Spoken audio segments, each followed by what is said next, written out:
ছোট বোটটাতে অনেক মানুষের ভিড়। আমি চুপচাপ বসে পড়লাম বোটের এক কোণায়।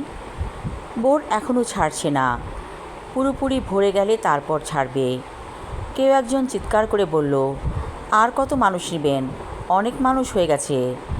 মাঝি চুপচাপ বসে আছে, যেন পুরো বোটটাকে বোঝাই করে নেবে মানুষে। তারপর ছাড়লো বোট। সে কি বিকট শব্দ!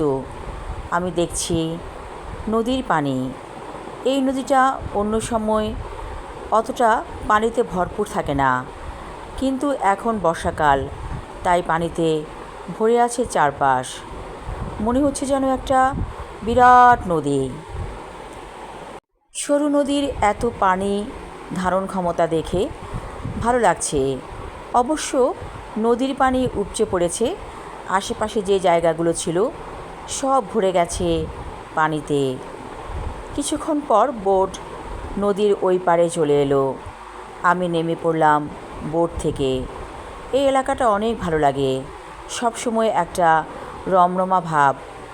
এখানে সব কিছু পাওয়া যায়, ভাজা পোড়া, চটপটি, চা এবং টাটকা সবজি।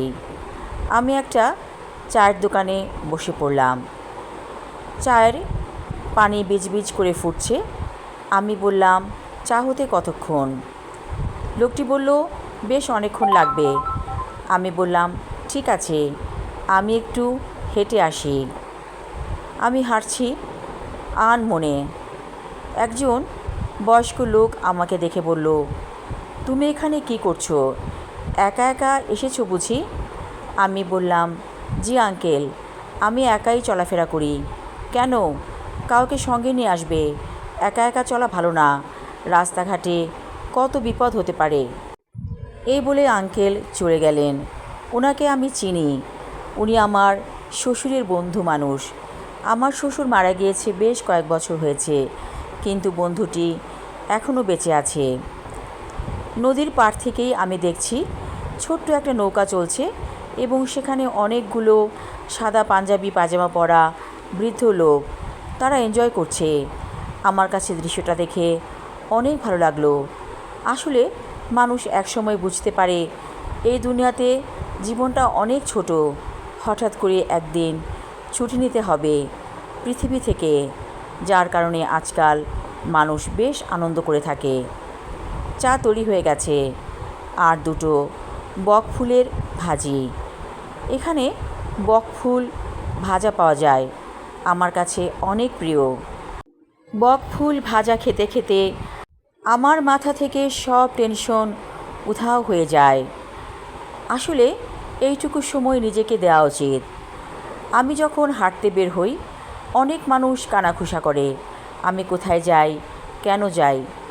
আসলে আমার ডাক্তার বলেছে, যে ডাক্তারকে আমি দেখাই, প্রতিদিন আপনি 1 ঘন্টা করে হাঁটবেন, তাহলে সুস্থ থাকবেন। সেই কারণেই আমি হাঁটি। অথচ এই হাঁটা নিয়ে মহিলাগুলো অনেক কথা বলে, কানাঘুষা লেগেই থাকে।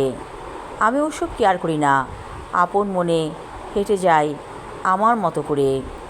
আচ্ছা, যখন আমরা মাঝ নদীতে ছিলাম, তখন বুকটা হঠাৎ করে কেঁপে উঠেছিল কেন? মাঝে মাঝে এমন হয়, আমার মনে হয় নৌকাটা যদি ডুবে যায় তাহলে কি করব? তখনই আমি আল্লাহর নাম স্মরণ করি, কারণ তিনিই আমাদেরকে ঠিক রাখবেন। যথারীতি নৌকা পার হয়ে একটা স্বস্তির নিঃশ্বাস ফেলি সব সময়। বিকেলটা শেষ হতে চলেছে, সূর্যটা যেন এখনই টুপ করে ডুবে যাবে। আমি ছোট টং দোকান থেকে দেখতে থাকি সূর্যাস্ত। আরও অনেকেই আছে আমার আশেপাশে, ওরাও দেখছে সূর্যাস্ত। মনে পড়ে গেল বাসায় যেতে হবে, এতটা সময় বাইরে থাকা ঠিক না। আমি আবার নৌকায় উঠে পড়লাম। নৌকা চলছে খুব প্রচণ্ড শব্দ করে। সেই শব্দে আমার কান একেবারে ঝালাপালা হয়ে যাচ্ছে। হঠাৎ করে আমার মনে হলো সব কিছুকে স্বাভাবিকভাবে দেখতে হয়। আমি এই শব্দটাকে এখন এনজয় করছি। আমি আমার লেখা ছোট গল্প অকুল দরিয়ায় মাঝি পর্ব 1 পড়লাম। পরবর্তী অংশ থাকবে আগামী পর্বে। ধন্যবাদ।